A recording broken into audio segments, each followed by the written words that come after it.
fait, vous êtes filmé en direct et retransmis via un lien privé sur Vimeo et qu'il y a des personnes en distanciel qui accèdent à l'événement. Et donc, je vous demanderai de bien vouloir garder le masque pendant toute la conférence sur le nez. Voilà, merci. Ce sont les règles pour le moment et on se doit de tous les respecter. Je vous remercie et je vous souhaite à tous une excellente séance. Merci. Merci beaucoup, merci au service communication pour tout ce que vous faites. Bon, nous sommes maintenant dans le plus grand amphi. On a mis un certain temps, un certain nombre d'années avant d'y arriver. C'est un amphi de 410 personnes, mais nous ne sommes pas que 410 puisque nous avons à peu près 260 personnes qui sont également en distanciel. Donc bonjour à tous qui êtes en présentiel et en distanciel. Ce qui permet aussi de nous faire entendre dans tout un tas de délégations, je pense en premier aux délégations de l'IFM. Alors aujourd'hui, on est particulièrement heureux et honoré d'accueillir Olivier Poivre d'Arvor, que bien sûr, à son accoutume, va vous présenter de manière personnalisée.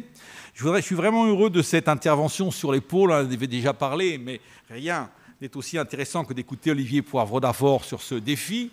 Les pôles, il m'arrive souvent de dire aux étudiants que l'Arctique, c'est peut-être la nouvelle Méditerranée, par les enjeux, par les routes du Nord. Qu'est-ce que ça suppose? Est-ce que c'est quelque chose qui est une menace? Est-ce que c'est au contraire une opportunité? En tous les cas, beaucoup de choses se passent. J'étais très marqué par une phrase du président russe qui dit « Les Américains ont connu le Far West, nous allons connaître le Far Nord ». C'est dire que sur ces pôles, comme sur la mer de Chine, nous avons là deux zones tout à fait intéressantes qui sont au cœur de tout un tas d'enjeux.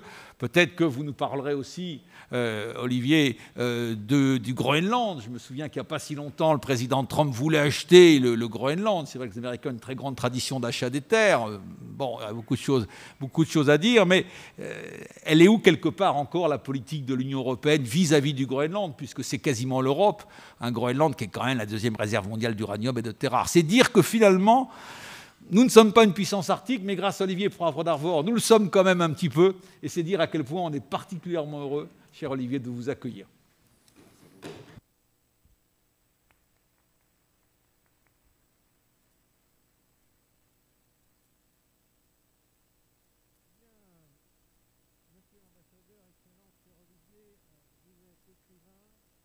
Vous êtes écrivain, philosophe, diplomate, homme de culture, passionné de la mer. Vous êtes philosophe de formation, vous êtes un écrivain, vous publiez des romans, des essais, des ouvrages sur le monde arabe, des récits autobiographiques, disons. Vous êtes un homme de culture, de diffusion de la culture. Vous êtes conseiller littéraire de plusieurs éditeurs, fondateur d'une compagnie de théâtre, lauréat d'une bourse Villa Médicis hors les murs. Vous promouvez la culture française à l'étranger, vous êtes directeur du Centre culturel français d'Alexandrie, de l'Institut français de Prague, dont vous assurez la réouverture, directeur de l'Institut français du Royaume-Uni. Vous êtes également conseiller culturel auprès de l'ambassade de France à Londres. Et puis vous dirigez l'Association française d'action artistique et vous êtes le préfigurateur de l'Institut français. Vous créez le Marathon des mots. De 2010 à 2015, vous dirigez France Culture, puis vous êtes ambassadeur chargé de l'attractivité culturelle de la France et vous promouvez une francophonie active. Vous êtes ambassadeur de France en Tunisie de 2016 à 2020, vous êtes un homme passionné des sujets maritimes et polaires. Depuis 2014, vous êtes président du conseil d'administration du Musée national de la marine, fonction que vous tenez à conserver et que vous assurez pleinement en même temps que vos fonctions à Tunis. Ainsi, vous arrachez en 2017 la décision de rénovation du musée de Paris pour un budget de 50 millions d'euros. Et puis, depuis presque un an, vous êtes ambassadeur chargé des pôles et des enjeux maritimes, une fonction taillée sur mesure pour vous. Merci d'être là pour nous en parler, Olivier.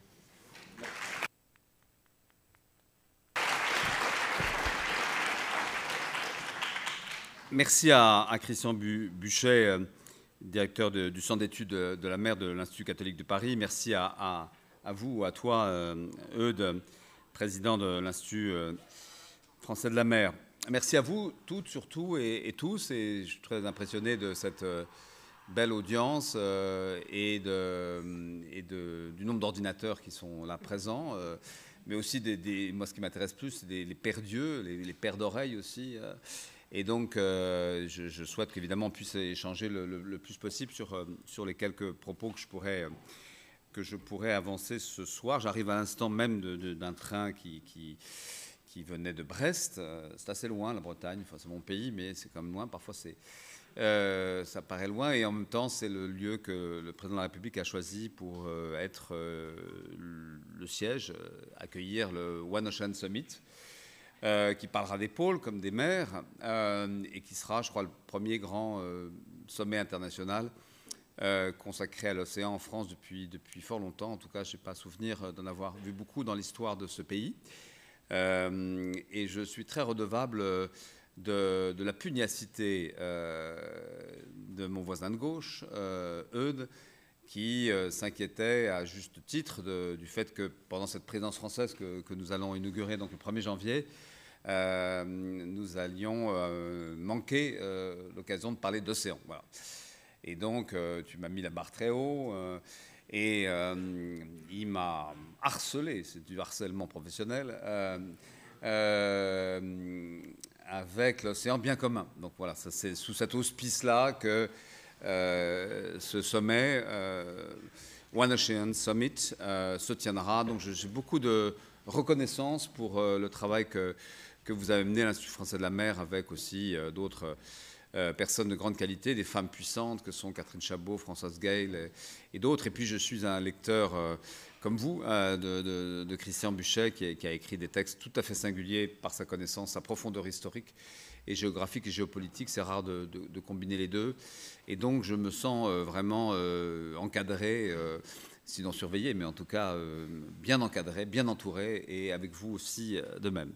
Peut-être partir, parce que j'ai l'habitude toujours d'improviser. J'ai fait le Conservatoire national de théâtre de Paris. J'avais beaucoup de mal à retenir mes textes. Par contre, j'étais très bon dans l'improvisation. Donc, depuis ce temps-là, j'y vais en anglais, en arabe ou en français. Je vais le faire plutôt en français aujourd'hui, a priori. Mais il ne vous a pas échappé que j'étais plutôt spécialiste du monde arabe, donc arabisant. Et c'est ce pourquoi le président de la République, évidemment, m'a demandé de m'occuper des pôles, parce qu'il y a ces liens très évidents qu'il faudra trouver. Je demanderai à Christian de voir dans l'histoire quels sont les liens entre le monde arabe et les pôles. Et en tout cas, voilà, à titre personnel, j'ai une relation comme vous, je pense, forte à la mer, parce que j'ai été privé de la mer petit, pas de ma mère, mais de la mer.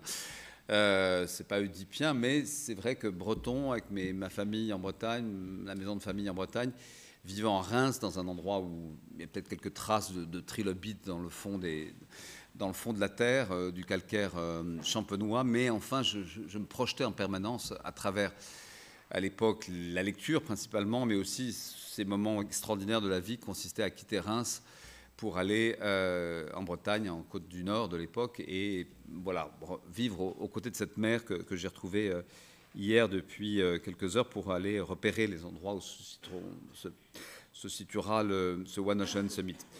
Peut-être première constatation, d'abord, pourquoi, étant diplomate, parler de la mer? Je pense que si nous avons, nous, du soft power, nous Français, il tient à 2-3 choses. Ce n'est pas notre charme particulier, ce n'est pas notre sens de l'accueil, il n'est pas évident. En tout cas, il y a des pays parfois plus accueillants. C'est, je dirais, de notre curiosité, au sens large du terme. Notre curiosité qui, dans l'histoire, s'incarne dans le fond par des individus singuliers qui s'appellent des explorateurs, beaucoup plus que la puissance publique, qui, elle, n'est pas curieuse, elle est plus centrée sur ses intérêts économiques, et elle est, dans le fond, beaucoup plus terrestre, beaucoup plus terrienne que maritime. Et cette curiosité, elle nous habite depuis très longtemps, parce que c'est vrai que quand nous sommes, depuis si longtemps, bordés par ces façades atlantique, méditerranéenne, du nord et du sud, nous avons là le sentiment d'être, un peu exagéré, mais d'être au centre du monde. Beaucoup plus, j'étais en Islande ce week-end, bon, l'Islande est au centre de l'Arctique, mais ça ne la met pas au centre du monde. Nous avons une relation, avant même d'aller créer cet empire colonial, qui se construit d'ailleurs à travers la mer, pas pour rien que cet empire colonial, il s'attache aux pays du Maghreb, Tunisie, Algérie, Maroc, mais aussi évidemment à toute l'Afrique occidentale, mais aussi au Vietnam, à l'Indochine. Donc dans le fond, c'est parce qu'il y avait la mer que nous avons pu conquérir une partie de ces territoires-là. Dans le fond, cette curiosité, elle est le fait d'individus qui, vivant pour la plupart au bord du littoral, mais pas toujours d'ailleurs, il y a quelques marins célèbres. La Pérouse, Albi, était quand même très très loin d'un bord du littoral, enfin assez loin. C'est grâce à cette relation avec cette étrangeté dont parlent les présocratiques, dans le fond, les cosmogonies maritimes, la Lune, l'océan, tous ces sujets, tous ces thèmes dont Héraclite, Empédocle, c'était étudiant de philosophie qui se souvient, d'espèce de rapport fasciné et en même temps effrayé que l'homme pouvait avoir vis-à-vis de la mer et des cosmogonies qu'il a pu construire. Et donc les Français, d'une certaine manière, font partie de ce nombre assez limité. Ça commence bien avant nous, hein. Les Mélanésiens, évidemment, les Égyptiens, le monde arabe, les grands empires, et tous les grands empires, en fait, mais vous avez un historien émérite à ma droite, donc, tous les grands empires sont des empires maritimes. Résultat des courses, aujourd'hui, au Conseil de sécurité, 5 pays, dont la France, et 4 autres pays, la Russie, la Chine, les États-Unis et la Grande-Bretagne, les 5 grandes puissances maritimes au monde, ou en tout cas parmi les plus grandes, voire les plus grandes. Et c'est pas rien. Dans le fond, on n'imagine pas de mettre un pays qui ne soit pas un grand pays maritime à la tête de ce Conseil de sécurité, qui est quand même l'arbitre des inélégances du monde et qui joue évidemment un rôle important. Donc, entre les Mélanésiens et le Conseil de sécurité, évidemment, il se passe beaucoup de choses, beaucoup de siècles, beaucoup de millénaires d'appréhension, sinon de connaissance de la mer, d'appréhension de la mer, au sens fort du terme, appréhender et la craindre aussi, et qui déroule une histoire dont nous pouvons être vraiment fiers. Et quand le président de la République m'a proposé à l'époque, il a parlé de la succession de Ségolène Royal, qui avait été ambassadrice des pôles, après Michel Rocard, qui en 2009 avait créé cette chose étrange. Je me souviens je connaissais bien Rocard, et à l'époque, après sa carrière brillante de Premier ministre, il avait voulu terminer, dans le fond, sa vie professionnelle, en tout cas sa vie publique, par cette ambassade qui lui avait été confiée, qu'il avait voulu créer, en quelque sorte. Ça avait paru extrêmement étrange, baroque, pourquoi s'intéresser aux pôles. Et moi, j'ai immédiatement demandé à avoir un domaine plus large, parce que les pôles tout seuls, ça ne marche pas. Les pôles, ça ne marche pas, ni l'Antarctique, ni l'Arctique. Vous avez au nord un océan qui est au milieu d'un ensemble de pays, les 8 membres du Conseil de l'Arctique. Et puis vous avez en bas, dans l'Antarctique, un continent entouré d'un océan, l'océan austral, le dernier à être connu, qui a d'ailleurs été reconnu, je crois, récemment, à peine récemment, en tant que tel, sous sa nomination d'océan austral. Et donc ce sujet est le même. Il ne faut pas attendre les questions climatiques et le lien qui est évident entre, évidemment, la fonte du Groenland ou celle de l'Antarctique et l'effet d'élévation de la mer pour voir à quel point ces deux sujets sont mêlés. Ces sujets sont les mêmes et ils sont, dans le fond, un morceau de la planète qui représente à lui seul 80% de la surface du monde,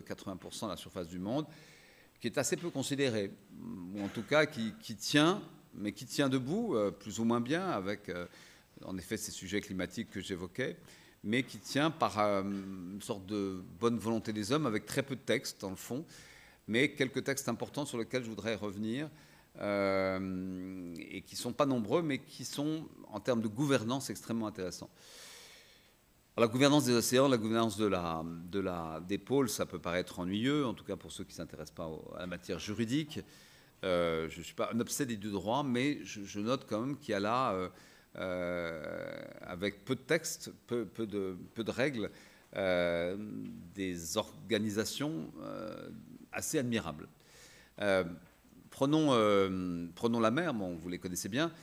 Dans le fond, la mer, 1494, le traité de Tordesillas qui coupe le monde en deux. Puis après, entre ce traité-là et Montego Bay, donc 1982, il n'y a pas grand-chose en fait. Dans le fond, il y a des aventures, des aventuriers, des pays, des empires maritimes, des conquêtes de part et d'autre.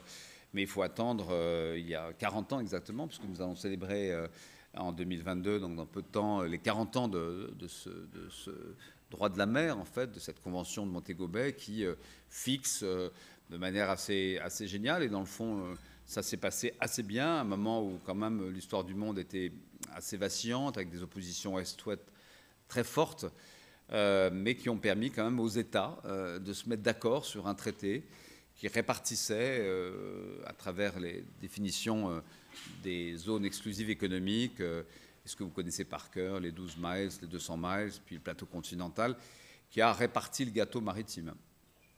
Il a réparti à l'avantage de certains pays, la France qui est tout sauf un hexagone, mais qui est vraiment un archipel. Nous ne sommes pas autre chose qu'un archipel.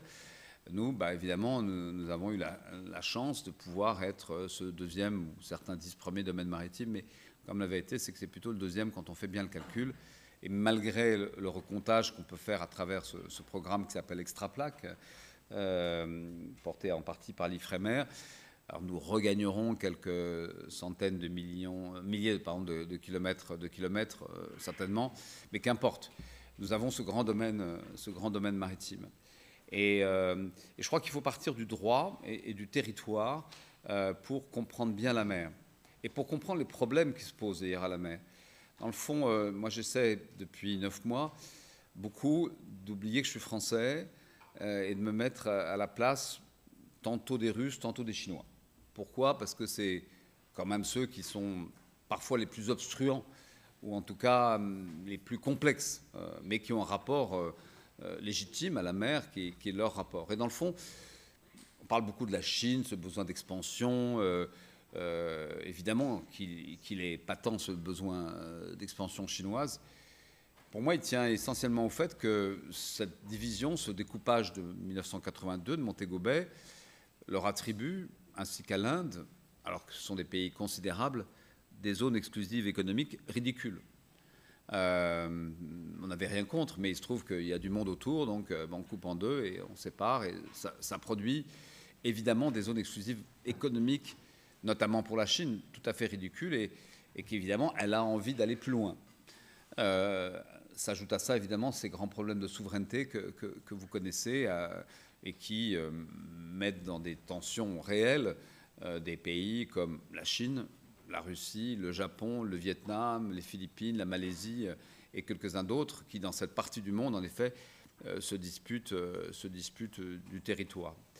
Dans le fond, quand on part du droit, on se rend compte que la France a été, dans tous les domaines, par rapport à la question du droit, très première. Dans les discussions de Montego Bay, elle a été fort active. Nous allions devenir le premier domaine maritime, mais les Américains qui sont le deuxième domaine maritime, mais les Américains qui sont le premier n'ont pas ratifié au bout du compte d'ailleurs cette convention de Montego Bay.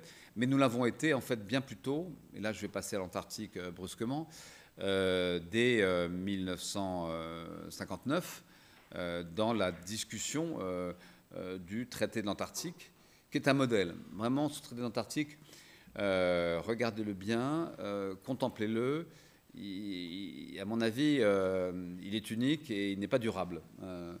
Alors, certes, la rediscussion sur ce traité, qui lui aussi a fête ses 60 ans, enfin, lui a fêté ses 60 ans, mais cette discussion sur ce traité, qui va être rediscuté en 2048, explique aussi bien des attitudes de blocage des Russes et des Chinois, notamment par l'idée de création d'aires marines protégées autour de l'Antarctique, car il faut s'attendre, à mon avis, pas une boule de cristal, mais que ce traité qui consacre près de 5% de cette surface du globe, qui est l'Antarctique, 80% de la richesse en eau douce, qui en fait, grâce au protocole de Madrid, 30 ans plus tard, dont on célèbre là les 30 ans, on vient de célébrer le 4 octobre 2021 les 30 ans, qui consacre l'Antarctique comme une terre de paix et de science, alors même que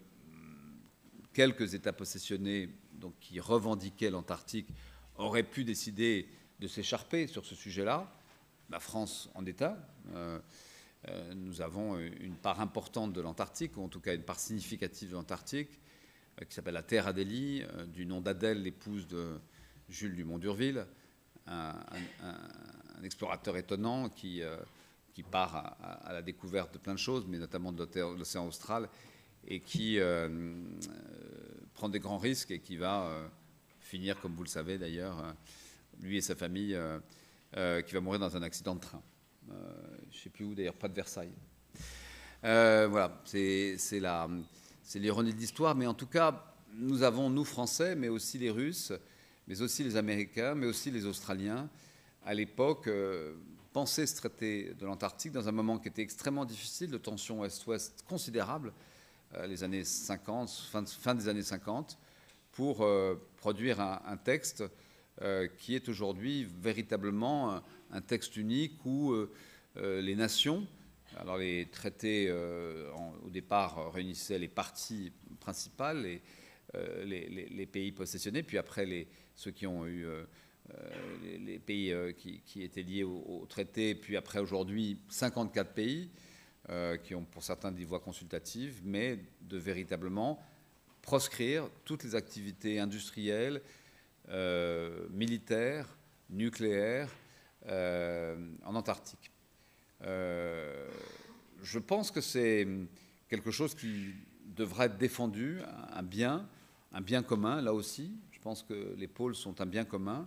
C'est d'ailleurs notre meilleure manière d'entrer dans le sujet polaire, y compris en étant non pas une nation arctique, mais en étant soucieux des enjeux globaux, c'est de considérer que les pôles, comme les océans, sont des biens communs de l'humanité. Ce traité donc, a été, comme vous le savez,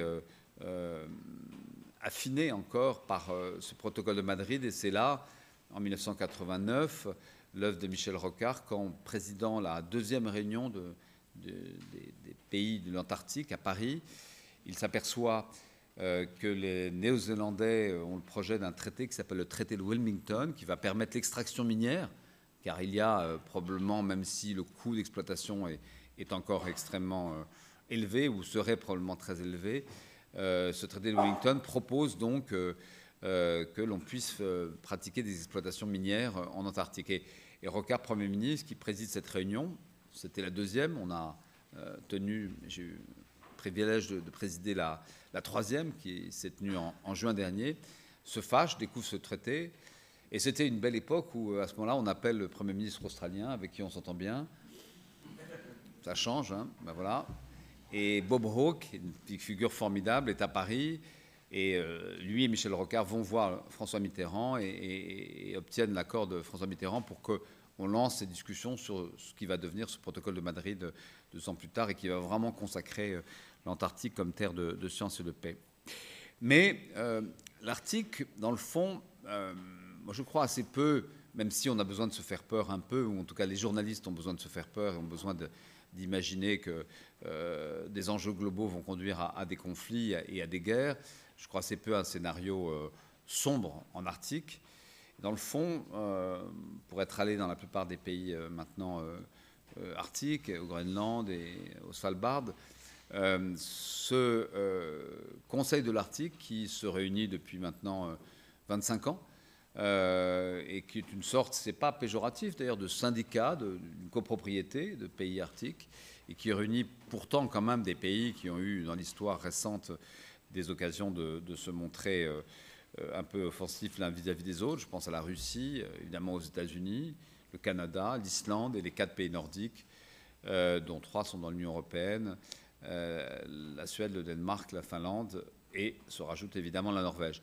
Pour participer comme observateur à ces réunions du Conseil de l'Arctique, je suis assez impressionné avec les enjeux économiques qui sont là, les réserves d'hydrocarbures considérables, de gaz, d'huile, de charbon aussi, les minerais qui sont là, ces enjeux stratégiques aussi qui font que l'OTAN est présent en Arctique et que la Chine, qui pointe son nez, se présente as a quasi-Arctic country, ce qui est quand même assez extraordinaire. Pourquoi pas non plus un jour se présenter comme un quasi-Mediterranean country. Mais la Chine n'hésite pas à se présenter telle qu'elle. J'ai pu le mesurer d'ailleurs à Reykjavik ce week-end, où il y avait un certain nombre d'interlocuteurs chinois qui considèrent que ça fait partie ils sont en orbite en Arctique. Donc là, il y a évidemment, on peut l'imaginer, mais partout, dès qu'on retrouve ces grandes puissances, des conflits possibles. En même temps, l'intelligence des hommes fait que ces nations arrivent à trouver une forme d'équilibre, malgré, ça n'empêche pas les sous-marins des différents pays que j'ai pu citer, peut-être les nôtres aussi, ça je ne vous le dirai pas, de se promener là, et à ces pays de se regarder, à ces routes du Nord d'être imaginées. Alors on est quand même assez loin de cette translation de la route classique maritime, la route de Suez. On a pu, au moment où ce bateau Evergreen a été bloqué, vous avez pu suivre pendant 3-4 jours, on suivait ça avec beaucoup d'intérêt, dans le fond, en se disant, et si ça passait par le Nord? Objectivement, j'ai quand même un peu travaillé sur le sujet, mais enfin d'autres l'ont fait mieux que moi. On en est assez loin encore. Et les grandes compagnies de shipping, de transport, n'envisagent pas pour l'instant de passer par ces routes, qu'il s'agisse de la route du Nord-Ouest, la route du Nord ou la route centrale. Mais you never know. C'est peut-être dans 20 ans. Ce qu'on sait, c'est que sous l'effet du changement climatique, dramatique, vraiment je ne mesurais pas à ce point-là, du fait du changement climatique dramatique, d'une température 3 fois plus élevée, en tout cas en termes d'augmentation dans l'Arctique qu'ailleurs, est évident que, et probablement la route centrale, qui est une route qui serait peut-être la plus simple, puisqu'elle ne serait pas placée sous la souveraineté russe ou canadienne, qui sont le fait des deux autres routes, cette route qui pourrait se libérer, ou en tout cas être libérée une grande partie de l'année, pas toute l'année, pourrait être en effet une éventualité à un déplacement du transport maritime vers le nord. On gagnerait en temps, on gagnerait évidemment en jours, et quand on sait le poids de ce que représente le transport maritime, évidemment les enjeux économiques sont très forts. Les enjeux sont stratégiques aussi, je parlais de l'OTAN évidemment, je parlais de ces tensions qui peuvent exister, on l'a vu lors du passage aujourd'hui terminé de l'administration de Trump, et en effet cette provocation que vous avez rappelée d'un Donald Trump se proposant d'acheter le Groenland. Après tout, dans le fond, quand on voit l'implication des États-Unis au Groenland, quand on voit la base militaire qui était la leur, même si elle est pour l'instant un peu en sommeil, mais quand on voit l'importance que le Groenland attache aussi à sa relation avec les États-Unis, je ne vais pas dire que tout ça n'est pas absurde, mais en tout cas, ça a un certain sens. C'est vrai que le Groenland est dans aussi un mouvement par rapport au Danemark d'autonomisation. Ça leur appartient complètement, évidemment, je n'ai pas de jugement là-dessus, mais c'est vrai que le Groenland, pays immense, considérable, se cherche des partenaires et que les États-Unis en sont assez naturellement l'un. Mais il ne faut pas grossir le trait et imaginer que demain la guerre s'y produira.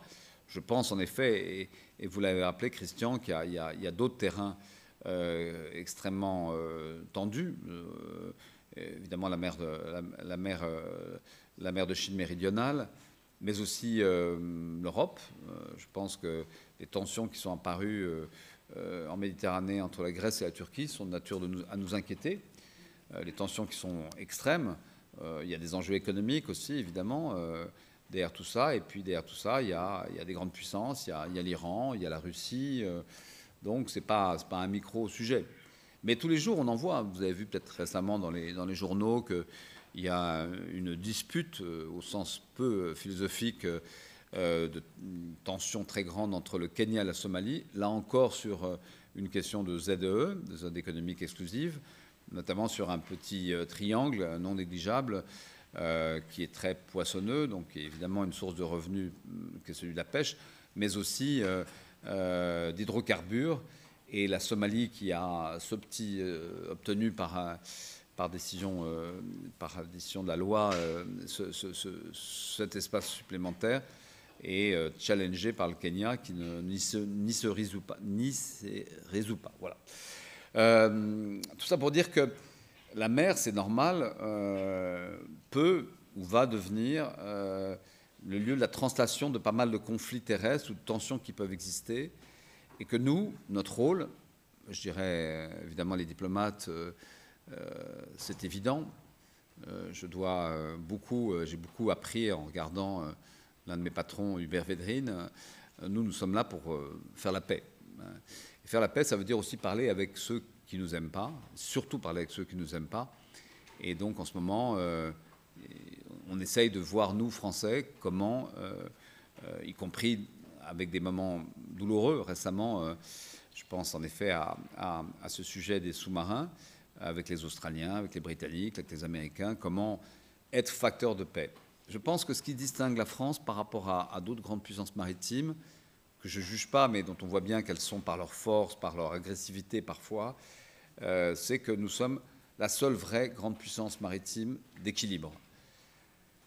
Alors, les Britanniques diraient peut-être qu'ils le sont. Bon, je n'ai pas envie de le dire. Donc, je pense que nous sommes la grande puissance maritime d'équilibre et que, dans le fond, la stratégie Indo-Pacifique que le président de la République a déployée depuis maintenant 2 ans, 2 ans et demi, 3 ans, cette stratégie Indo-Pacifique, elle est, à la différence d'autres stratégies Indo-Pacifiques d'autres pays qui ont le droit d'en avoir, elle est tournée vers l'idée de la pacification des tensions qui peuvent exister. Cette stratégie Indo-Pacifique, elle s'est construite en effet d'abord sur la réalité. Il faut revenir à ça, et donc je reviens à ce que je vais appeler la première branche des 5 branches de cette étoile de mer qui pourrait caractériser le soft power français, le salt power français, qui est, je crois, non négligeable, même s'il n'est pas formulé en tant que tel, et qui peut nous conduire à faire de la diplomatie bleue, comme on a fait autrefois la diplomatie culturelle. Le soft power français repose beaucoup sur la culture. Il a reposé aussi dans les années 2000 sur la diplomatie économique. Et je crois qu'il est temps aujourd'hui pour nous de formuler et puis de mettre en œuvre une vraie diplomatie bleue. Et pour ça, nos ambassadeurs, nos ambassadrices me semblent très disposés à la pratiquer. Et donc cette diplomatie, elle repose, sur le droit, le respect du droit. Et la France est, d'une certaine manière, là aussi, un des pays signataires de la Convention des Nations Unies sur le droit de la mer, mais avec sa marine nationale aussi, très soucieuse de ce droit de la mer. Je ne vois pas beaucoup d'infractions à ce droit de la mer que nous pratiquerions. Il y en a certainement, il y a des conflits de souveraineté encore avec un certain nombre de pays, mais c'est important.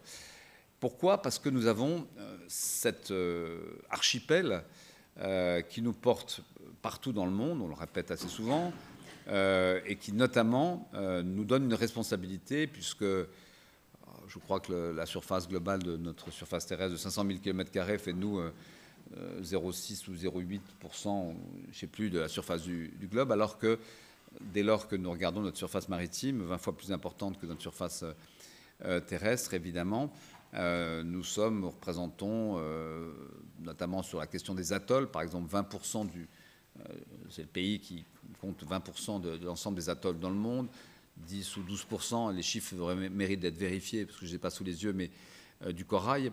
Et en tout cas, par rapport à la question de la biodiversité, qui est un sujet qui est extrêmement concernant aujourd'hui et très porté par les ONG, mais aussi par la jeunesse, nous avons une responsabilité particulière parce que nous avons ces territoires, et notamment je pense à la Polynésie, je pense à la Nouvelle-Calédonie.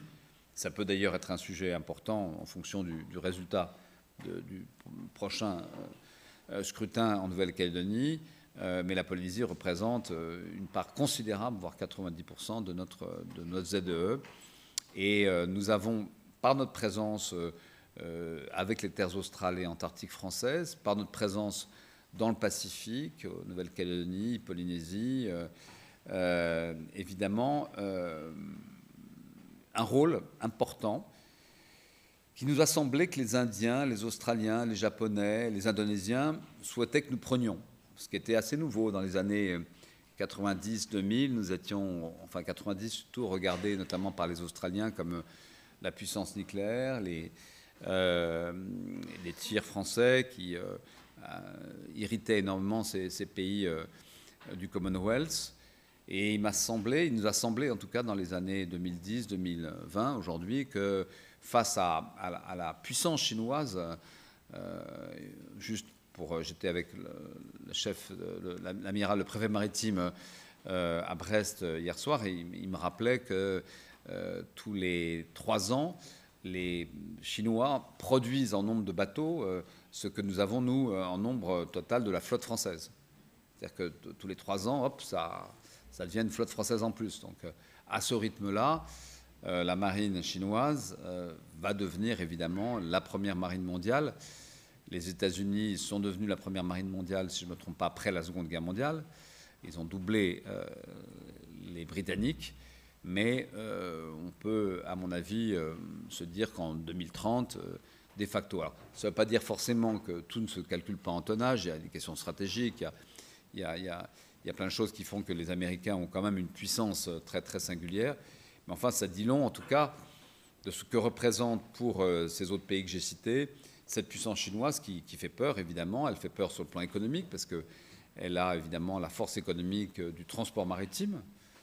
Même si, je le rappellerai, peut-être en parlant un peu de l'Europe, l'Europe n'est pas naine, n'est pas un nain dans ce domaine-là, loin de là. Mais en tout cas, la Chine, par ses ports, ses propres ports, mais aussi ceux qu'elle a pu, entre-temps, acheter, le Pirée, cette Chine a des intérêts économiques considérables par sa capacité d'aller chercher le sable autour de Taïwan. Cette guerre du sable dont on ne parle pas beaucoup, mais qui est une guerre invraisemblable, où chaque jour des millions de tonnes de sable sont draguées autour de Taïwan par des bateaux chinois. Et puis évidemment par cette puissance militaire, par ces routes de la soie, par ce réseau extraordinaire de routes de la soie qui passe par le nord, le sud, enfin partout d'ailleurs, mais particulièrement évidemment dans cet espace Indo-Pacifique. Nous avons un rôle à jouer. Et c'est là où intervient la deuxième branche de l'Étoile de mer, qui fait de nous, en effet, un grand pays maritime. C'est cette puissance de notre marine nationale qui, ces dernières années, va plutôt bien en termes de crédit, en termes de moyens.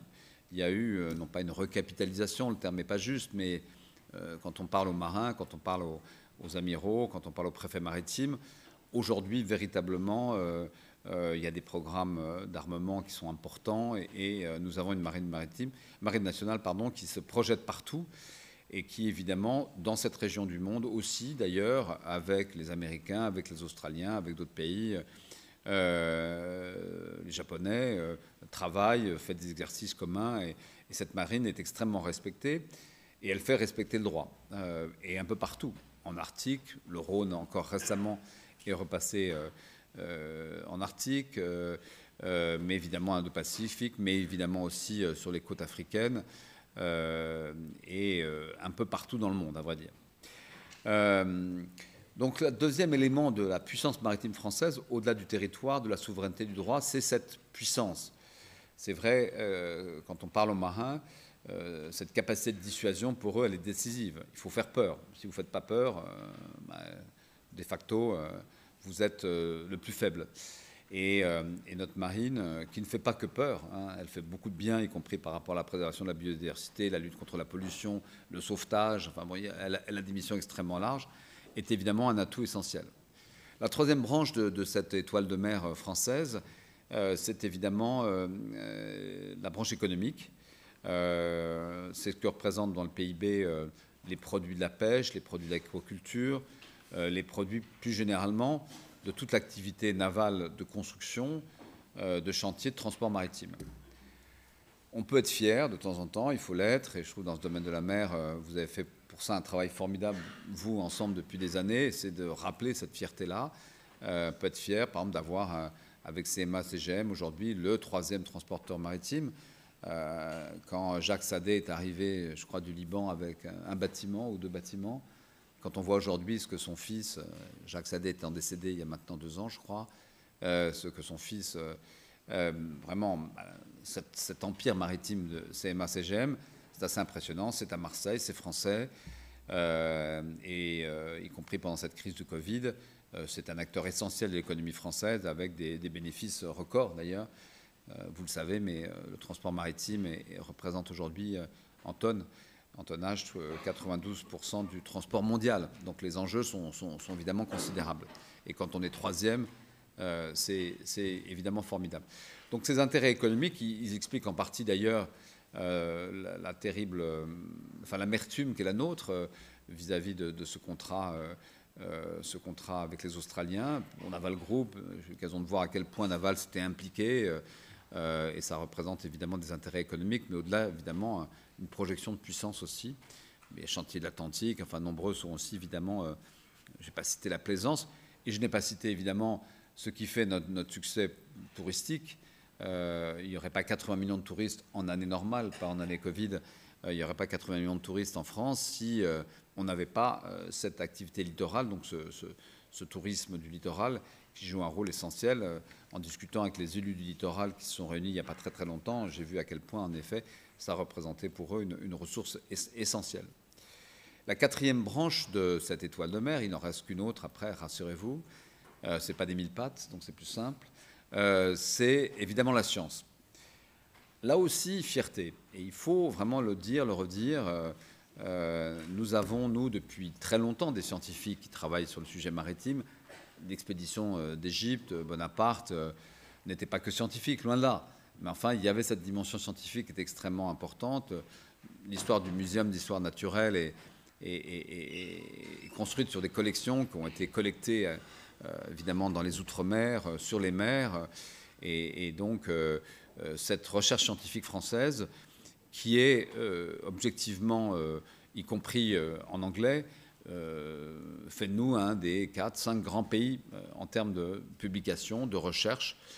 Je voudrais citer l'IFREMER, mais il y a évidemment l'IRD aussi qui concourt, et d'autres grands organismes de recherche, et puis évidemment l'ensemble des universités françaises, en Outre-mer aussi, des laboratoires de recherche. Cette recherche française, elle est exceptionnelle. Elle est portée en plus par un organisme, l'IFRENER, qui est au service de l'innovation et aussi de l'industrie, et pas uniquement une recherche uniquement libre, mais elle est appliquée, et il y a de nombreux sujets français sur lesquels nous sommes très bons. Je discutais hier soir encore avec le patron de Mercator Océan. Mercator, c'est une société qui est installée à Toulouse. Toulouse est curieusement d'ailleurs, enfin pas curieusement, mais Toulouse n'est pas au bord de la mer, mais il y a des acteurs du maritime importants, comme vous le savez d'ailleurs aussi partout, y compris dans la région du Grand Est, qui est une des régions les plus reliées en fait à la mer par l'Interland que représentent les ports de Hambourg et les ports du Pays-Bas et belges.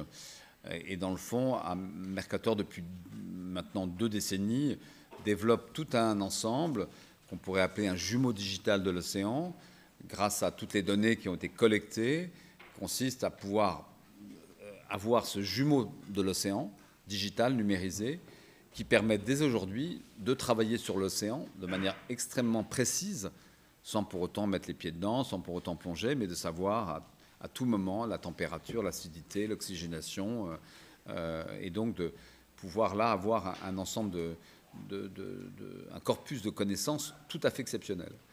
Et parmi les objectifs du One Ocean Summit, c'est véritablement, dans l'esprit de l'océan bien commun, de pouvoir construire autour de Mercator un opérateur européen, et même plus, si possible, onusien, et d'en faire un opérateur dont la connaissance sera partagée, accessible à tous, à toutes, librement, et pas uniquement le fait de tel ou tel pays qui conduirait des recherches scientifiques. C'est très frappant de voir, par exemple, sur les sujets polaires, à quel point, alors même que les scientifiques travaillent beaucoup ensemble, que la collaboration scientifique est à l'origine des questions polaires, comment finalement, quand on regarde la carte de l'Antarctique, on voit des petits drapeaux, des drapeaux français, on ne va pas s'en plaindre, il y en a 2, la station du Mont d'Urville et la station Concordia, même si nous partageons Concordia avec les Italiens. Mais dans le fond, chacun plante son drapeau. Et moi, je pense que nous devons, nous, Européens, nous, Français, passer à l'échelle européenne. Et je ne trouverais pas choquant l'idée qu'on puisse avoir des stations européennes où les Allemands, les Belges, les Italiens, les Espagnols, qui ont des stations, pourraient, au moins à côté de leur drapeau national, avoir ce drapeau européen. Et donc l'enjeu avec Mercator, c'est de pouvoir produire en effet ce jumeau digital de l'océan. C'est vous dire en tout cas que dans le domaine scientifique, on a là aussi des atouts considérables. Puis la cinquième et dernière branche de cette étoile de mer qui fait de nous vraiment cette puissance d'équilibre, c'est les questions climatiques. Depuis 2015, depuis les accords de Paris, il est clair que la sensibilité qui est la nôtre, elle est très forte sur ces questions du climat. Et c'est en ligne droite et ascendante. On ne fait pas ces parenthèses de 4 ans comme l'administration Trump a pu le faire. Et nous sommes très leaders dans l'accélération de ce calendrier océan, climat, biodiversité, mais en tout cas certainement climat, de manière assez exceptionnelle. Là aussi, soyons fiers de nos scientifiques. C'est en Antarctique où une figure considérable qui s'appelle Claude Lorius, un glaciologue de l'école dite de Grenoble. Claude part dans les années 70, 60, 70, 80, travaille avec les Russes, va dans la station Vostok en Antarctique et fait du carottage de glace, donc va très profondément chercher des carottes de glace qui permettent de remonter d'abord à 10 000 ans, puis à 100 000 ans, puis à plusieurs millions d'années. Et ces carottes de glace qui vont être analysées à Grenoble et qui, en 82, 83, je ne sais plus la date exacte, vont vraiment lancer cette expression de changement climatique dont les gens ne parlaient pas. Vous pourrez regarder d'ailleurs la tête que fait le commandant Cousteau quand on lui en parle dans une émission de télévision qui doit être apostrophe, où il est confronté à Claude Lorius ou à d'autres, où il a l'air très sceptique sur ce sujet du changement climatique. Et le changement climatique, ce n'est pas une invention, c'est une définition française de scientifiques français qui ont pu voir en analysant la glace l'accélération évidemment de la température à la période industrielle et puis au XXe siècle et mesurer à quel point nous étions en danger. Donc le signal d'alarme sur la planète, c'est pas Greta Thunberg, c'est un Français. Voilà. Mais elle a très bien suivi le mouvement, et tant mieux si tout le monde s'en empare. Mais là aussi, et donc sur le climat, il faut revendiquer évidemment cette capacité de nos scientifiques de mesurer les effets du climat. Tout ça pour vous dire que, fort de ces éléments-là, si on arrive à bien les conceptualiser, et on a produit beaucoup ici en France autour de vos travaux, autour des scientifiques, autour de votre travail aussi, on a réfléchi la mer, plus qu'aucun autre pays. Et je ne crois pas qu'on la mésestime moins que d'autres. Il y a toujours on répète à l'envi qu'on tourne le dos à la mer, que nous ne sommes pas une nation maritime, qu'on ne s'empare pas assez du sujet. Bon, c'est normal que tous les matins, on ne se réveille pas en se disant comment va la mer. Pour nous, c'est important, mais on peut imaginer quand on vit dans le Massif central ou ailleurs, ce ne soit pas une obsession. Moi, je pense que cette nation, elle est maritime depuis longtemps. Pythéas, bon, il n'était pas marseillais, mais enfin, il était à Marseille. Il y a un joli livre de François Garde qui raconte comment Pythéas, dans l'Antiquité, va remonter et va aller dans l'Arctique et va découvrir probablement, sinon le Groenland, mais en tout cas des pays arctiques. Il faut arrêter de dire qu'on tourne le dos à la mer, puis il faut s'en occuper, point, c'est tout. Mais il faut surtout agir. Et c'est là où nous sommes, nous, collectivement, les terriens, assez mauvais.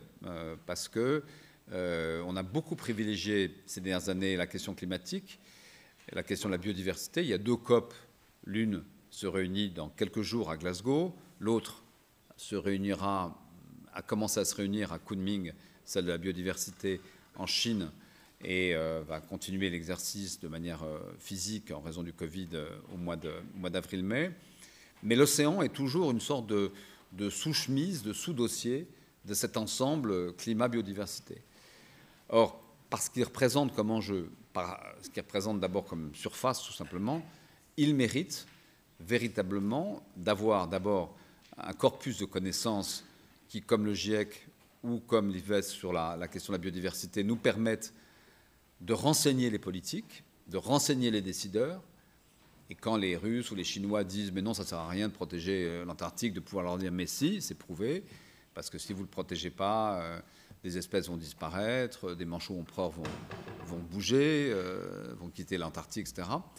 Donc il est important de pouvoir disposer à l'échelle internationale, sous l'égide des Nations Unies, d'un corpus de sciences et probablement, ça, pas moi d'en décider, évidemment c'est aux gouvernants, mais d'une COP dédiée à l'océan.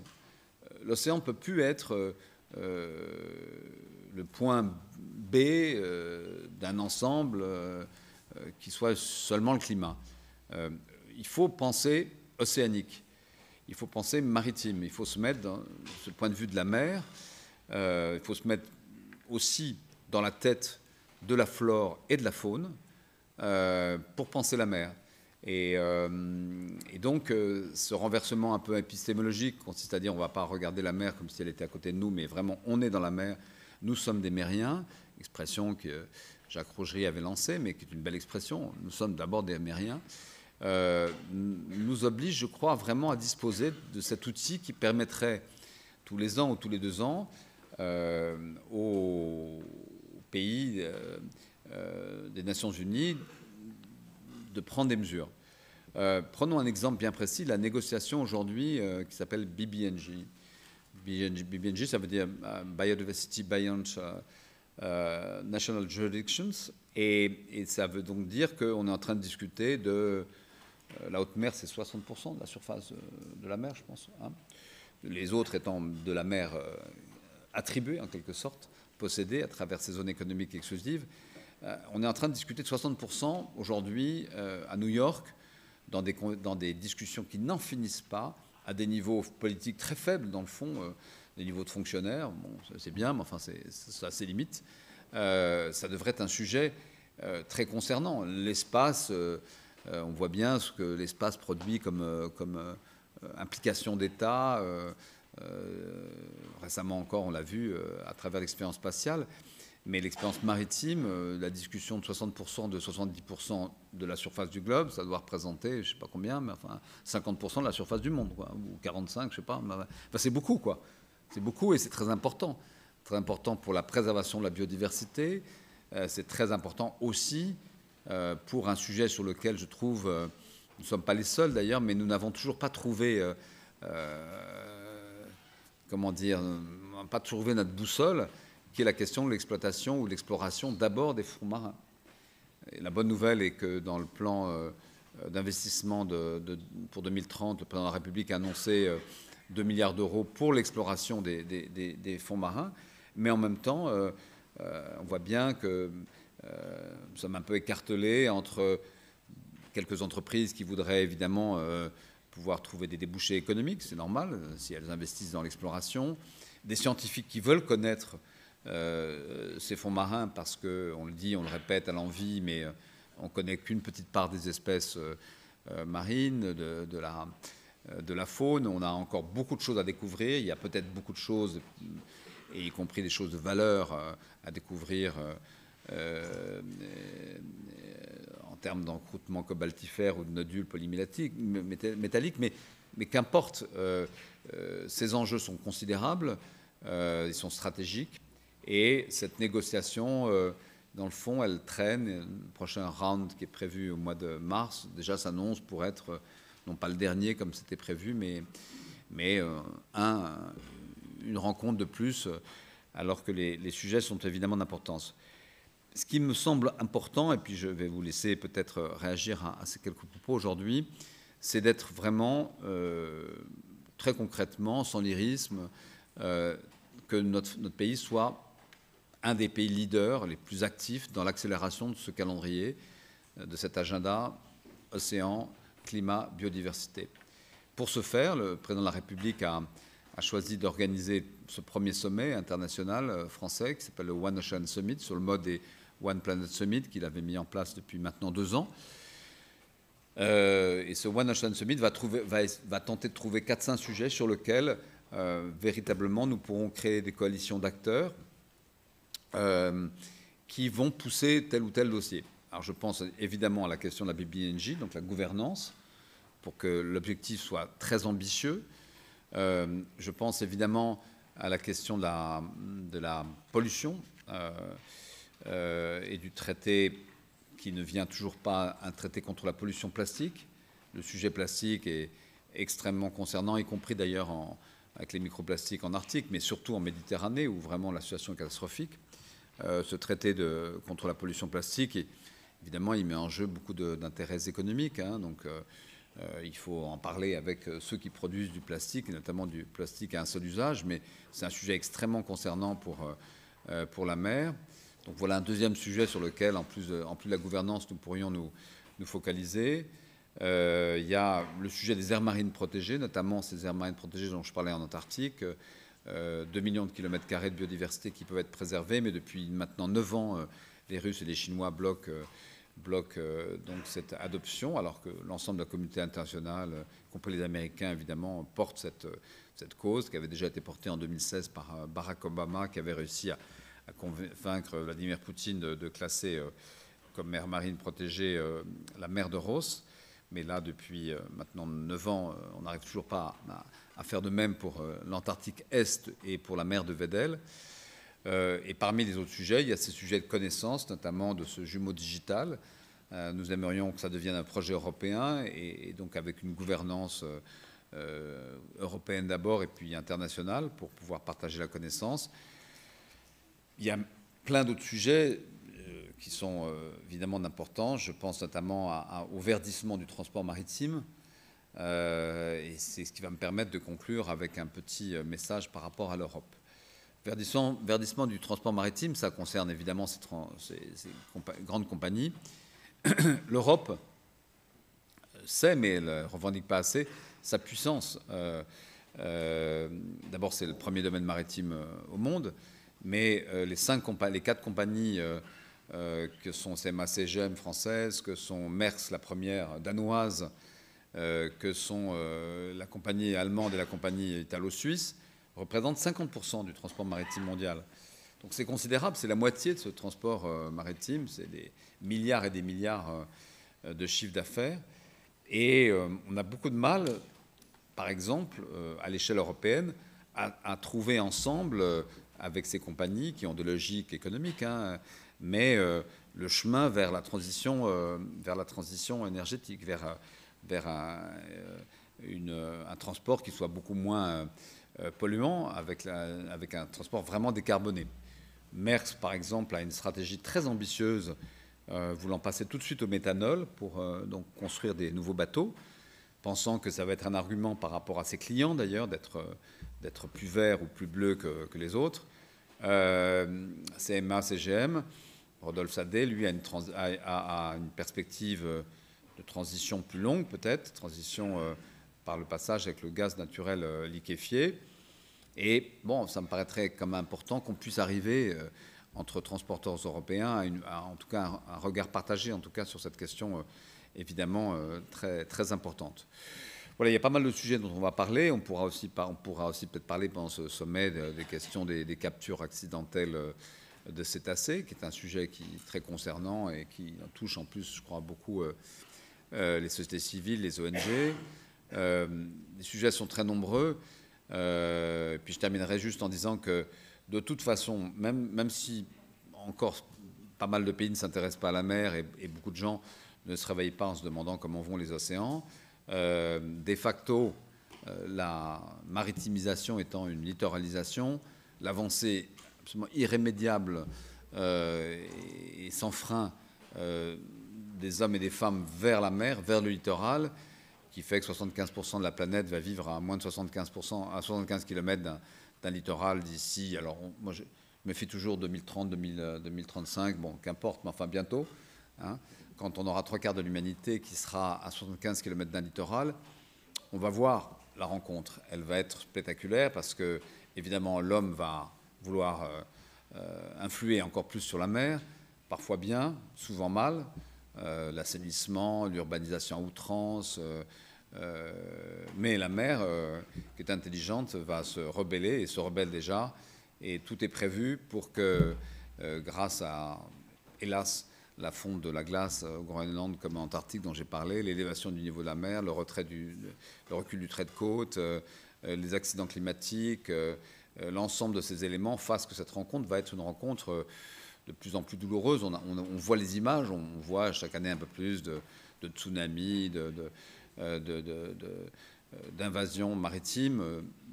Je crois que pour l'instant, le projet est un peu gelé, mais les Indonésiens ont décidé de déplacer leur capitale, Jakarta, qui s'enfonce, comme d'autres capitales d'ailleurs. Et donc, il y a un projet de déplacement d'une capitale avec 10 millions d'habitants, c'est pas rien. Mais les tensions entre l'homme et la mer vont être clairement de nature, en tout cas, à rendre un peu utile notre diplomatie bleue, notre travail, nous Français, qui sommes, comme vous l'avez compris, non seulement bien placés, mais peut-être les mieux placés. Voilà.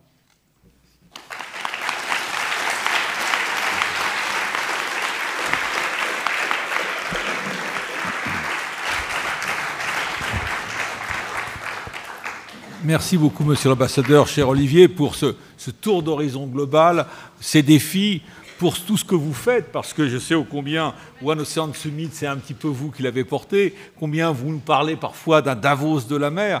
Et c'est vrai qu'un grand chemin a déjà été parcouru, même si on prend notre COP 21 à nous, qui s'est tenu à Paris, il faut reconnaître, nous étions un certain nombre à nous alarmer, que l'océan était un peu aux abonnés absents. C'est à peine si on parlait vraiment de machine océan-climat. Donc on voit que même si ce n'est pas très vieux, il y a une évolution, une prise de conscience dans notre pays. Maintenant, oui, effectivement, premier, deuxième domaine maritime, je crois que vous avez raison, on est le deuxième en superficie, mais on est le premier pour être le mieux ventilé au monde, bien mieux que le 1 et le 3. Donc on voit à quel point on a des belles opportunités. Alors je ne doute pas qu'à travers tout ce que vous avez évoqué, nombreuses seront les questions. On a deux étudiants qui ont eu la gentillesse de prendre en charge les micros, donc je vous laisse prendre, voilà, vous les prenez. Et pour poser des questions, merci d'avoir la gentillesse de vous présenter. Alors, on a très peu de temps, on va essayer d'avoir des questions courtes et des réponses courtes. Pendant que les micros sont pris en main, j'ai deux questions de Gilles Besséraud et ensuite deux questions de Francis Vallat. Francis Besséraud dit « J'ai cru comprendre que vous aviez qualifié le traité de l'Antarctique de fragile. Pourriez-vous préciser les points de fragilité auxquels vous pensez ?» C'est un traité tellement exceptionnel que... Alors, il y a du parasite.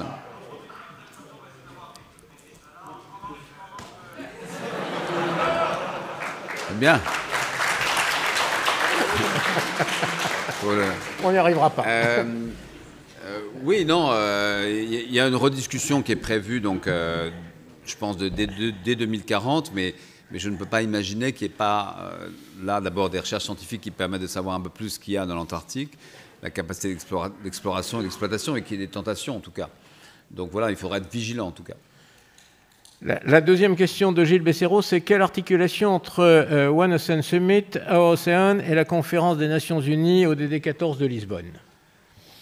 La première chose, c'est que One Ocean Summit, malgré son nom, c'est français. Voilà. Et que je pense qu'il était important qu'on ait un objet français. Voilà,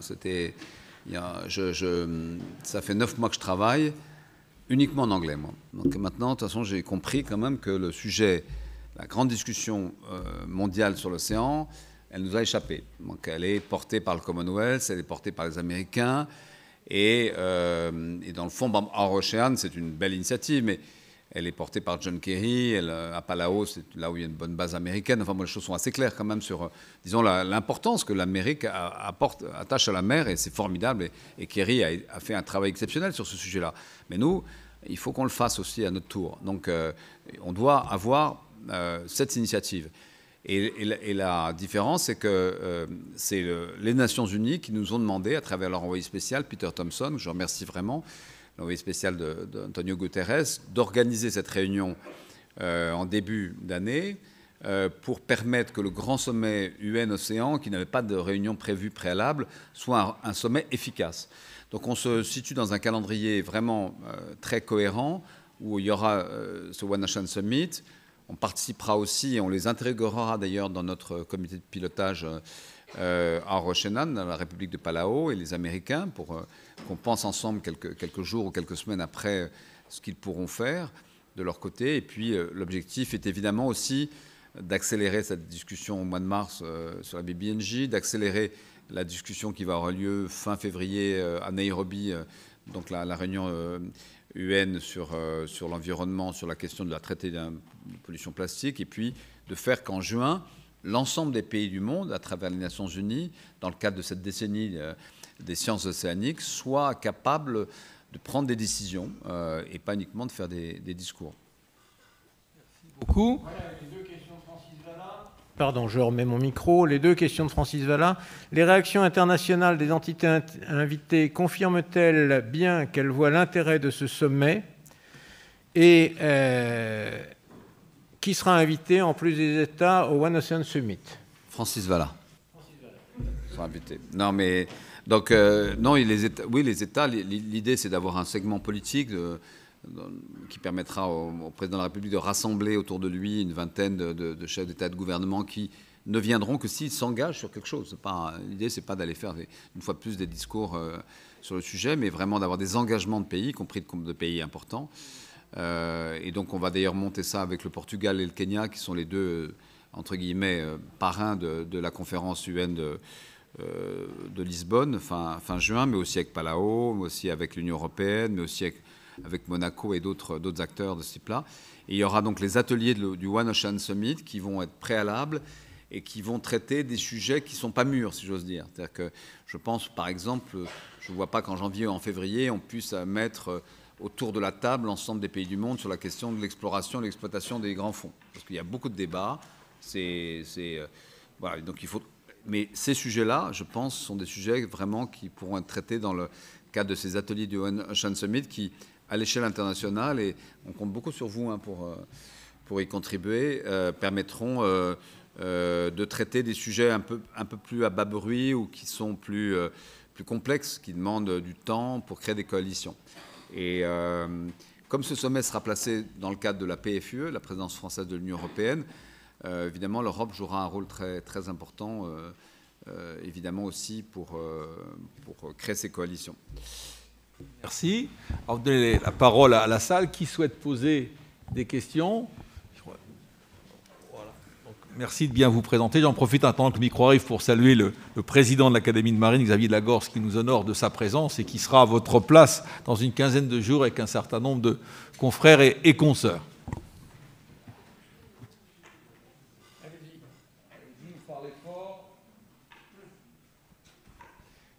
Oui, bonsoir. Bonsoir.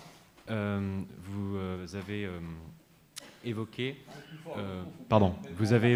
plusieurs fois le fait que les océans, à l'inverse de l'espace, étaient relativement délaissés au niveau politique. Est-ce que vous pouvez expliquer pourquoi justement ce désintérêt de la part des grandes puissances? Avec 2 minutes comme réponse pour qu'on puisse avoir le maximum d'échanges, même si ça mériterait 2 conférences au moins. Je pense que là aussi, il faut relire. Tout est il faut vraiment que vous lisiez les présocratiques, c'est très important, la lecture, les fragments d'Héraclite. On voit les hommes qui regardent la Lune, les étoiles, on voit ce que ça représentait pour l'homme. Donc c'est vraiment, à la différence de l'océan qui lui fait peur, je pense que ces grandes aventures spatiales qui sont quand même le fait de grands pays, principalement quand même les Russes et les Américains, ont construit avec la NASA des ambitions de très grande puissance et pendant ce moment où on était dans une opposition Est-Ouest, l'ambition des pays, c'était non plus de gagner uniquement en surface, mais de gagner en hauteur et pas en profondeur et pas dans la mer, qui continue à faire peur. Enfin, bon, c'est une explication un peu littéraire, je reconnais. Merci beaucoup. Donc, il y a gentillesse vous présenter, bien sûr. Antoine Mandarfeuille, donc étudiant à l'ICP. J'aimerais savoir pourquoi il y a une volonté politique de l'État français d'ouvrir le capital des chantiers navals des chantiers de l'Atlantique à l'italien Fincantieri, même si pendant le Covid, ça s'est un peu tassé. Oui, c'est moins évident. Hein. Je pense que ça a été évoqué, mais je ne pense pas que ce soit vraiment une volonté politique française. D'abord, les chantiers navals, les chantiers de l'Atlantique, décident un peu avec qui ils veulent. Mais pour l'instant, ça me paraît pas, ça me paraît moins avancé que ce qui avait été évoqué, en tout cas. Je ne peux pas vous dire précisément où ça en est, mais je me promets de vous apporter une réponse plus précise là-dessus. Après, ce que je vois, c'est que, en tout cas, la construction navale, c'est capital. J'ai beaucoup d'échanges avec Brittany Ferries. C'est vrai que c'est une grande compagnie bretonne, etc. Donc on peut être fier quand on est breton et français. Mais je vois qu'ils vont construire ailleurs, beaucoup. Et donc ça, c'est un sujet. Comme je pense que véritablement, pour nous tous, c'est vrai que cette capacité de construire pour les autres, c'est bien, mais il faudrait aussi construire pour nous. Donc on n'a probablement pas peut-être toutes les qualifications réunies autour de nos chantiers navals, parce que, y compris nos grandes compagnies, y compris le Ponant, par exemple, la compagnie du Ponant, qui a un très très bel outil nouveau. L'outil n'est pas beau, c'est que le commandant Charcot est allé en Roumanie et en Norvège pour construire son bateau. Merci beaucoup. Je crois que mademoiselle, il y a longtemps. Monsieur, il y a quelqu'un qui est là. Voilà. Donc, où intervenez la première personne qui a le micro intervenez, en attendant une question d'Olivier Delacote, devant de tels enjeux autour d'un bien commun capital pour tous demain, pourquoi ne pas créer une première instance scientifique commune travaillant autour des enjeux océan, climat, biodiversité et je rajouterai environnement? Non, là, c'est un peu trop, si vous voulez. Je pense que d'abord la communauté internationale, on n'en décide pas comme ça. Donc il y a les outils, il y a le GIEC, pour la biodiversité, il y a un outil. Donc voilà, moi je dis il faut qu'il y en ait un pour l'océan, en tout cas sur la connaissance de l'océan. Ça me paraît vraiment. Voilà. Après, on pourra tout mettre dans tout, hein, mais il y a des rapports intermédiaires du GIEC sur la cryosphère et sur l'océan d'ailleurs qui existent. Mais je pense que vraiment l'océan mérite, il est assez grand pour avoir son propre outil. Madame. Voilà. Bonsoir. Du coup, je m'appelle Marie, je suis étudiante en master à Sciences Po. Vous avez parlé de l'importance du fait de penser maritime et de remettre le maritime un peu au centre de nos sociétés. Je voulais savoir qu'est-ce que c'était pour vous l'impact du fait que le ministère de la Mer ait été remis à jour avec le gouvernement de 2020. Qu'est-ce que c'est l'importance de cette décision ? Oui, moi je pense que c'est un très bon signal quand même. C'est un très bon signal parce que d'une part, il y a toujours cette coordination interministérielle qui est faite par le secrétaire général de la mer, mais c'est important d'incarner la mer. Je pense que c'est important et Annick Girardin le fait très bien parce que de Saint-Malo à Saint-Pierre-et-Miquelon, tout son itinéraire est un itinéraire maritime. Et donc, je pense qu'il faut une voix. En effet, à un moment donné, il faut un numéro de téléphone. Voilà, c'est l'expression consacrée. Et je pense que c'est une décision qui était très importante. Plus modestement, celle de créer un nouveau portefeuille d'ambassadeur des pôles et des enjeux maritimes aussi.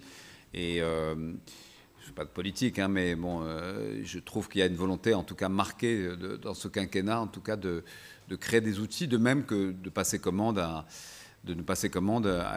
pour écrire une stratégie polaire nationale, il n'y a jamais eu. Et donc c'est un document que je dois rendre en décembre au président de la République aussi.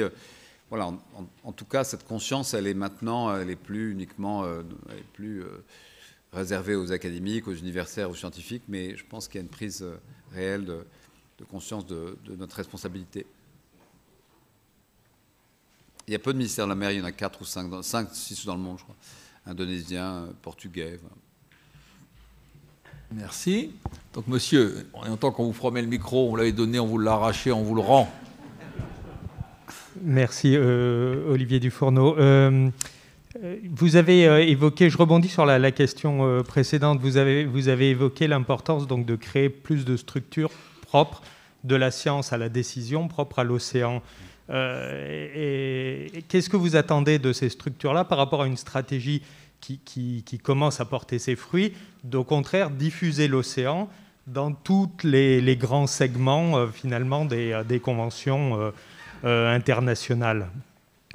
Pourquoi une focalisation serait plus forte qu'une présence transversale de l'océan, si ce n'est peut-être, et c'est peut-être une autre question, de mettre en avant une spécificité de l'océan qui serait cette fameuse notion de bien commun qu'on a du mal à voir émerger ailleurs sur d'autres sujets. Et dans ce cas-là, est-ce que vous avez des objectifs précis derrière cette notion?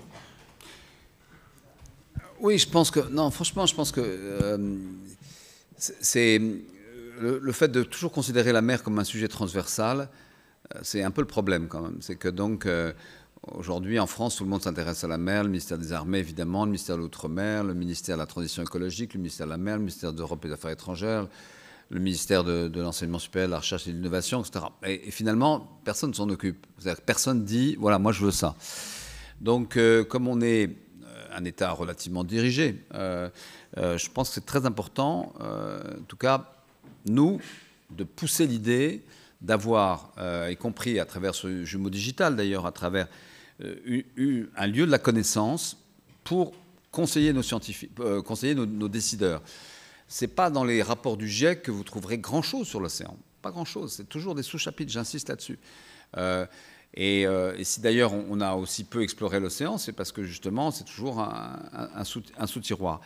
Depuis quelques années se multiplient, il y a ce qu'on appelle le World Ocean Assessment des Nations Unies, il y a à la suite de la COP 21 à Paris, Because of the Ocean, il y a un High Panel for Sustainable Ocean qui s'est créé à l'initiative de la Norvège et de 12 pays. Donc en fait, on voit bien qu'il y a un désir de créer cette information scientifique à l'usage des décideurs.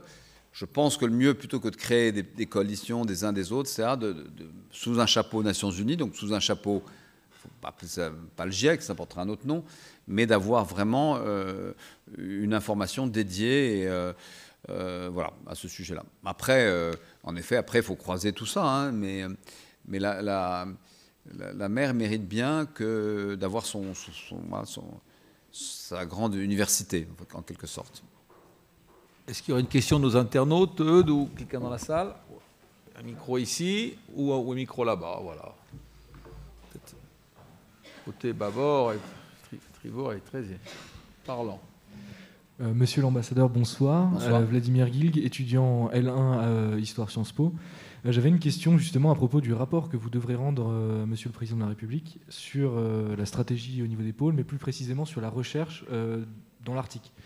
Est-ce que ça serait possible d'avoir éventuellement une petite précision par rapport à la recherche dans l'Arctique? Quelles sont actuellement les grandes directives, les grandes directions vers lesquelles la France s'oriente et quels seront les principaux changements en fait, après ce rapport? Merci. En fait, je crois qu'on a une politique maritime hein, en France. Les politiques maritimes intégrées, il y a des outils, le secrétaire général de la mer, maintenant le ministère de la mer. On a une politique maritime. Bon, j'essaie de vous la décrire à travers les cinq branches de l'étoile de mer, mais enfin, on peut la décrire autrement. On n'a jamais eu de politique polaire. Hein. Dans le fond, ça n'est le polaire, c'est une affaire d'aventuriers, d'explorateurs, sur lequel la puissance publique s'est greffée. Ça a commencé d'ailleurs avec Jules Dumont-D'Urville. Ces entreprises n'étaient pas entièrement financées, loin de là, par l'État. Puis évidemment les Charcot, qui finançait avec ses propres crédits ou qui allait chercher de l'argent. Puis évidemment Paul-Émile Victor. Et puis c'est à partir de Paul-Émile Victor, qui était aussi un aventurier, que se construisent, bon an, mal an, de manière assez complexe, d'ailleurs parfois les expéditions Paul-Émile Victor, et puis qu'on va voir naître un institut qui s'appelle l'Institut polaire français Paul-Émile Victor aujourd'hui, qui fait un travail exceptionnel avec des moyens dérisoires. Vraiment, je ne pensais pas qu'on était aussi peu ambitieux. Mais il n'y a eu aucune...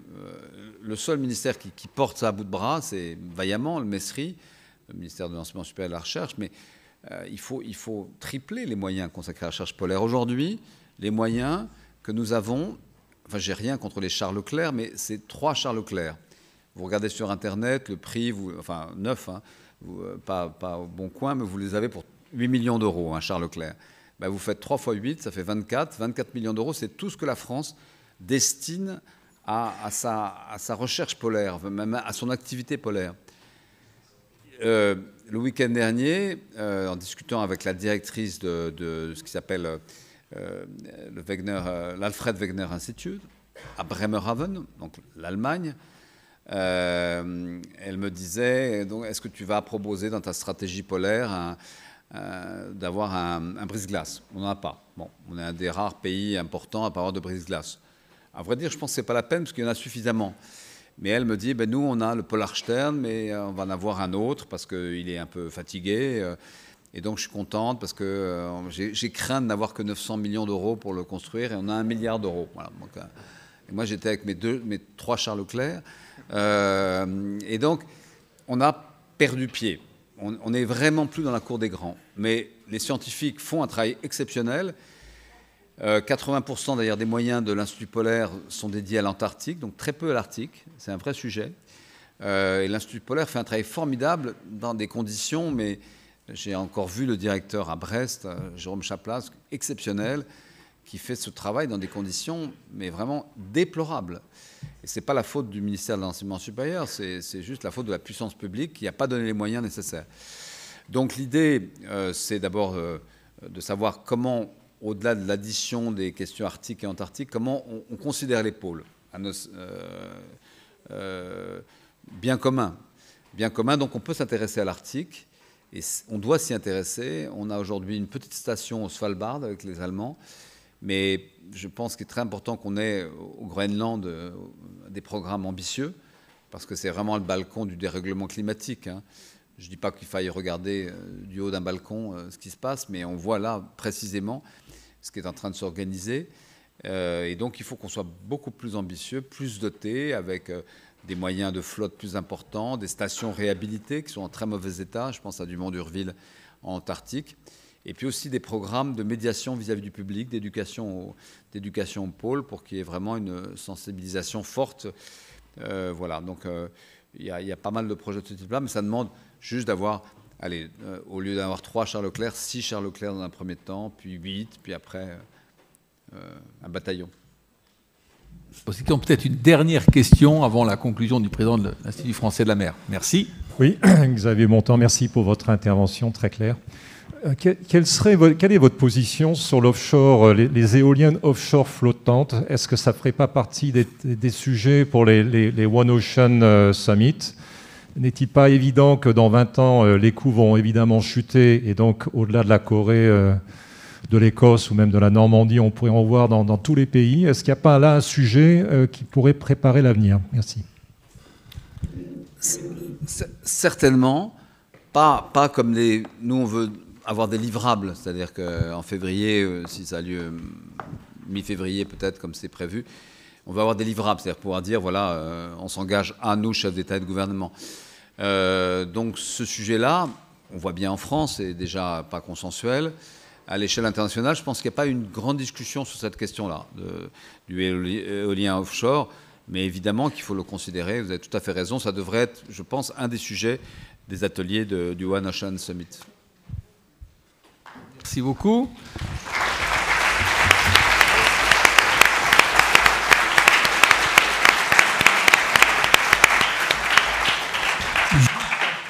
Juste avant la conclusion du président de l'Institut français de la mer, un rappel pour notre prochain mardi de la mer. Donc ça sera le mardi 9 novembre. C'est une session qui me vient particulièrement à cœur, qu'on a préparée de longue date, avec pour thème l'Académie de marine au cœur des océans. Alors ça sera même un débat, je dirais une intervention présentée par José-Manuel Lamarque de Radio France, avec le président de l'Académie de marine, son vice-président Alain Bovis et notre consoeur Pascale Delécluse, qui est directrice honoraire des sciences de l'univers. Donc je crois qu'on aura là vraiment un formidable mardi de la mer, donc bloquez bien le 9 novembre. Encore 2 petites minutes, pas pour moi, mais pour notre Eudréblier qui va conclure. Oh, oui, enfin, 2 minutes pour redire tous mes remerciements et tous nos remerciements à Olivier. J'ai trouvé son Salt Power français formidable et sa description de l'étoile de mer française avec ses 5 branches, une magnifique illustration de tous ces enjeux des pôles et de l'océan. Donc merci encore Olivier de cette soirée et de toute cette présentation et de ces réponses. Merci à vous. Moi j'ai le sentiment vraiment de bénéficier d'un travail d'une communauté maritime exceptionnelle, du cluster maritime, l'Académie de marine qui va remettre ses prix très bientôt, de ce que vous faites ici. Et puis vraiment, donc, tout ça mérite vraiment aujourd'hui d'être revendiqué fièrement et puis de faire de notre pays vraiment un acteur majeur. Et je vois ici plein de futurs décideurs, j'imagine. Et donc, emparez-vous de la mer parce qu'en étant français, en effet, le soul power, c'est quelque chose sur lequel on est particulièrement bien placé. Bon, moi, je m'appelle aussi d'un nom d'épice, mais enfin, bon, voilà, pourquoi pas. Il faut être, en tout cas, ambitieux. Et merci de votre attention et du temps que vous nous avez consacré. Merci beaucoup.